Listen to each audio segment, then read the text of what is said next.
Atin pong pag-aaralan sa mga oras na ito ay nasa chapter 57 na po tayo ng The Voice in Speech and Song. Welcome po muli sa ating programa entitled Mga Katotohanang Subok. So atin pong tunghayan kung ano po ba itong mga katotohanan na ipinapa-aral sa atin ng Panginoon, pinapaliwanag niya sa kanyang mga salita. So sabi dito sa Ephesians 4 verse 21, iniisip kong narinig na ninyo ang sa kanya, tungkol sa kanya. Iniisip kong naturuan na kayo patungkol sa kanya dahil na kay Jesus ang katotohanan. So wala na pong iba, ang katotohanan po na itinuturo ng Biblia ay si Kristo. Dahil sabi nga 'di ba, siya yung daan, ang katotohanan at ang buhay. Walang sinuman makakapunta sa Ama kung hindi sa pamamagitan ng ating Panginoong Jesus. Kaya mga kapatid, wala na po tayong ibang maipapaliwanag o maipararangalan na pangalan, kundi ang Panginoong Jesus lamang, na naayon sa kanyang kalooban, nawa atin pong masunod ang kanyang kautusan. Kaya nga sabi dito sa ating pag-aaral sa page 325, paragraph 1, katotohanan para sa panahong ito. Sa ating mga pagtuturo ng doktrina, tayo ay dapat magtuon sa katotohanan gaya ng nasa kay Jesus. Iharap ang katotohanan para sa panahong ito bilang isang mahalagang mensahe mula sa ibang daigdig. Itaas siya ang tao ng Kalbaryo.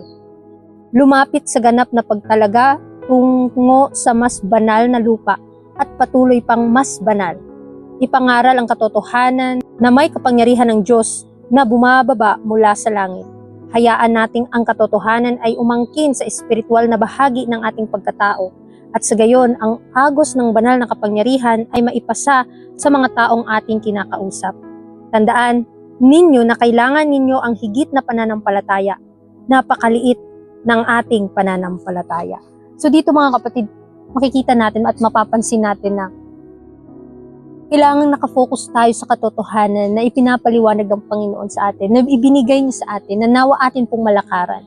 Kasi sa ating sa pagbibigay natin ng babala sa mga tao, tayo mismo sa sarili natin nakokoreksyonan din. Tayo ay napapabanal nito at nawa ang ating pag-aaral ay ito po ay maipakita natin sa gawa. Kaya nga, kailangan nating ipataas si Kristo na siyang katotohanan, ang buhay at ang daan. Landas na patungo sa langit. Mga kapatid, sa buhay natin ngayon, mahirap mai-compare yung katotohanan sa iba. Kasi nga 'di ba, kailangan mapabanal tayo ng mga katotohanan ito. Kaya nga sabi dito, ipangaral ang katotohanan na may kapangyarihan ng Diyos. Kasi magiging walang silbi ang katotohanan na meron ka kung hindi natin ito maipakita ng may kabanalan at ng may pananampalataya. Kaya ang Panginoon po ang nag-ugnay sa atin ng mga bagay na ito para tayo ay mas maintindihan natin kung ano po yung kanyang kalooban, ano yung nagpapabanal sa buhay ng tao. Marami na tayong napag-aralan ng mga tao sa Biblia na napabanal sila, napabago ang kanilang buhay. Ganun din nawa tayo. Sa araw-araw nating pag-aaral ng salita ng Diyos, kailangang ma-realize natin na tayo ay nagkakamali at nagkakasala. At walang makakapasok sa kaharian ng langit kung hindi tayo dadaan sa daan ng buhay, which is si Kristo. Siya ang katotohanan, ang buhay, mga kapatid. Kaya nga, sa buhay natin ngayon, napakaliit po ng pananampalatayang meron tayo. Kaya nga, kailangan nating ipalaki, dakilain ang Panginoon sa buhay natin. Ang kanyang pangalan, ipangaral po natin, iparangalin din natin, dahil ang buhay natin kapag nandun si Kristo sa puso natin, mapapabanal ito. Kaya nga sabi sa Romans 8 verse 9 na, gayon man, wala na kayo sa laman, ngunit nasa Espiritu, kung totoong ang Espiritu ng Diyos ay nananahan sa inyo. So ito po yung hilingin natin sa Panginoon, na manahan sa atin yung kanyang banal na presensya, yung kanyang hindi maipaliwanag na kabanalan, mga kapatid. Kaya nga, pinaintindi sa atin ng Panginoon kung ano yung dapat natin gagawin. Yung mga bagay na hindi natin maintindihan, ay sa Panginoon na po yun. Yung mga bagay na pinaintindi niya sa atin, yun po ay atin. Yun po yung katotohanan sa panahon ngayon. Sa panahong kasalukuyan, mga kapatid, na kailangan nating maidala sa buhay natin. Mahirap sa buhay natin dahil tayo ay nagkakamali at nagkakasala. Pero kapag may Espiritu ng Diyos na sumaatin, hindi na tayo nabubuhay sa laman, kundi nasa Espiritu na tayo, kailangan tayong gumawa na naaayon sa kanyang kalooban. Dahil dito makikita kung tayo po ba'y lumalakad sa pananampalataya. Kaya nga sabi dito na, ngunit kung wala sa isang tao ang Espiritu ni Kristo, siya ay hindi kabilang sa kanya. So, tandaan natin, makikilala natin yung isang tao kung sa Panginoon ba siya naglilingkod o sa kanyang sarili, kung makiipapakita niya sa kanyang mga bunga. Dahil kung wala ang Espiritu ni Kristo, tandaan natin kung sa Panginoon. Kaya nga kailangan nating pag-aralan ng maigi ang kanyang mga salita para tunghayan o para maintindihan natin ano yung dapat nating lakaran, ano yung katotohanan na dapat nating tanggapin. Kaya nga sabi sa ating pag-aaral na ang makapagbibigay sa atin ng tulong na hinihingi ng krisis ay ang may matalinong kaalaman sa katotohanan gaya ng nasa kay Jesus. Kailangan natin ang kanyang likas. Ang lahat ng ating kakayahan at lakas ay pinatitibay at binibigyang buhay ng Espiritu ni Kristo. So dito po pala natin makikita na nabubuhayan tayo ng sigla. Nabibigyan tayo ng encouragement na ibahagi ang salita ng Panginoon. Kasi mawawalan tayo ng gana kung tayo ay aral na lang ng aral pero hindi natin maisa sa buhay yung katotohanan ito.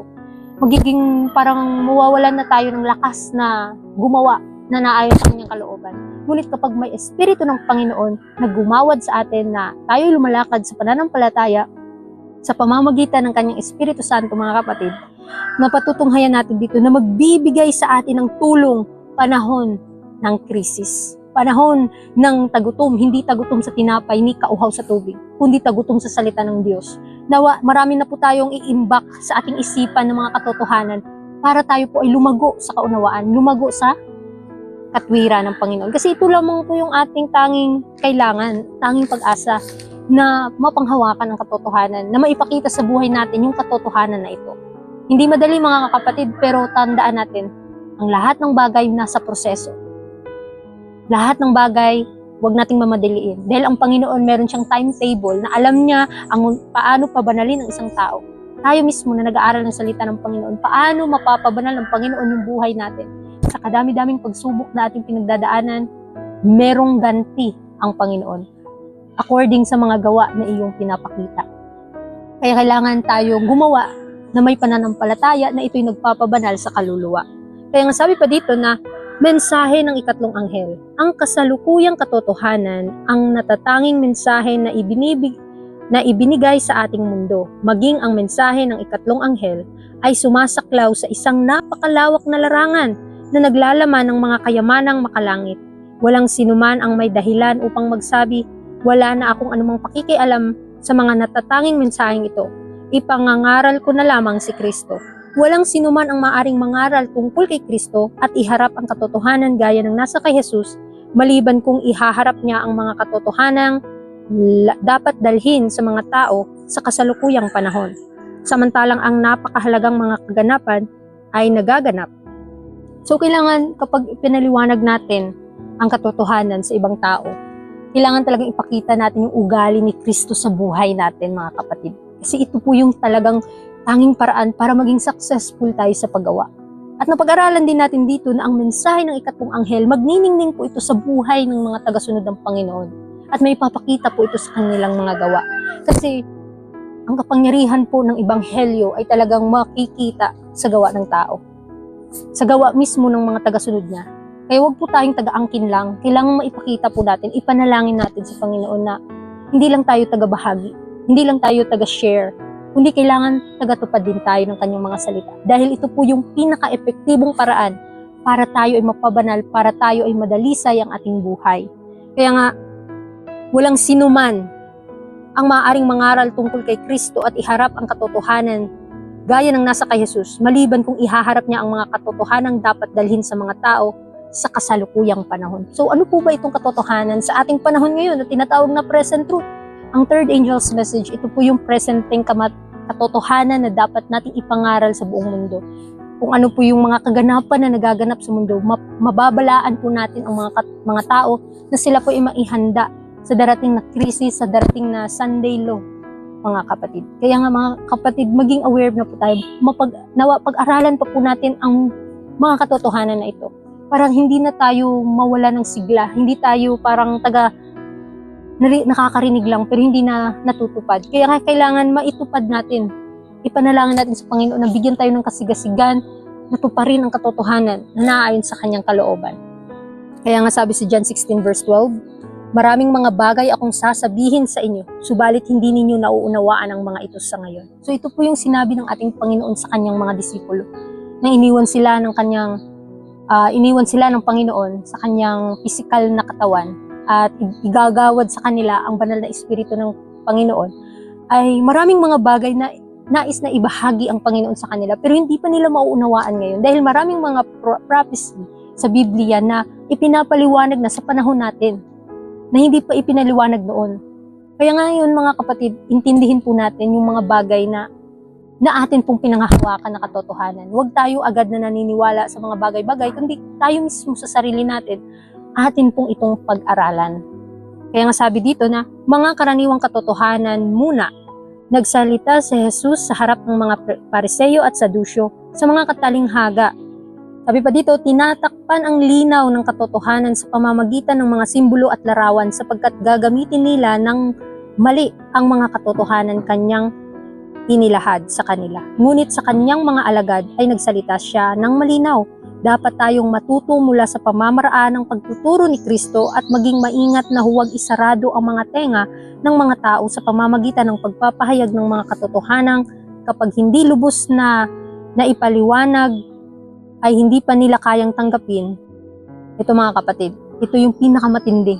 Kapag hindi lubos na ipaliwanag ay hindi pa nila kayang tanggapin. Kaya sa atin ngayon, normal lang na magbahagi ka ng salita ng Panginoon at hindi lahat ang tatanggap nito.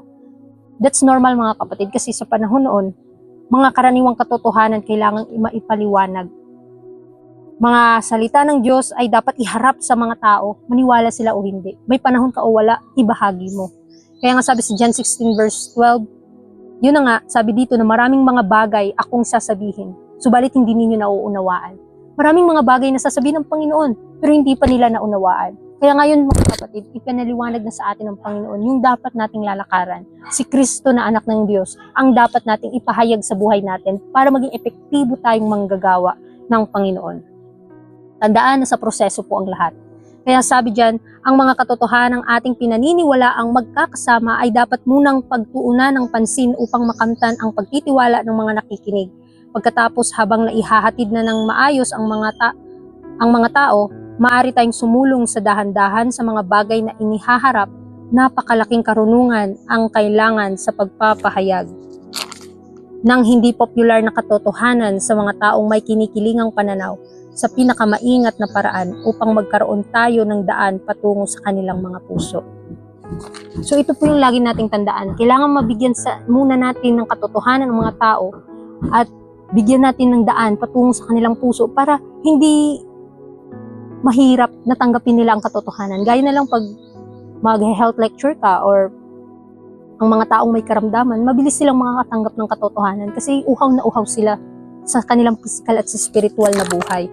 Kaya kailangan ipaliwanag yung katotohanan na bukal sa kanilang puso, na matanggap nila ito. Ipanalangin natin na marami pong mga taong makakaalam ng katotohanan na maibahagi ito ng tama. Kaya sabi sa konklusyon, ang mga diskusyon ay naglalagay sa harap ng mga taong hindi pa naliliwanagan sa ating paninindigan at walang kaalaman sa katotohanan ng Biblia, ng isang hanay ng mga argumentong mahusay na binuo at maingat na inayos upang takpan ang malinaw na mga punto ng katotohanan. May ilang tao na gawain ang pagtatakip sa malinaw na pahayag ng mga katotohanan sa salita ng Diyos sa pamamagitan ng kanilang mapanlinlang na mga teorya na ginagawa nilang mukhang kapani-paniwala sa mga taong hindi nagsasaliksik.